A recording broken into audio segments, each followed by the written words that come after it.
Welcome back everyone to Auto Info channel.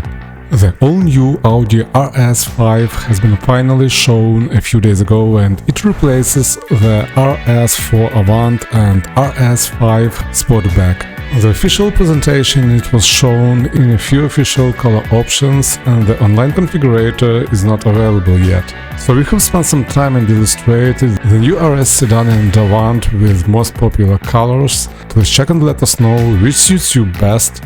While watching, don't forget to subscribe for the new videos. See you next time.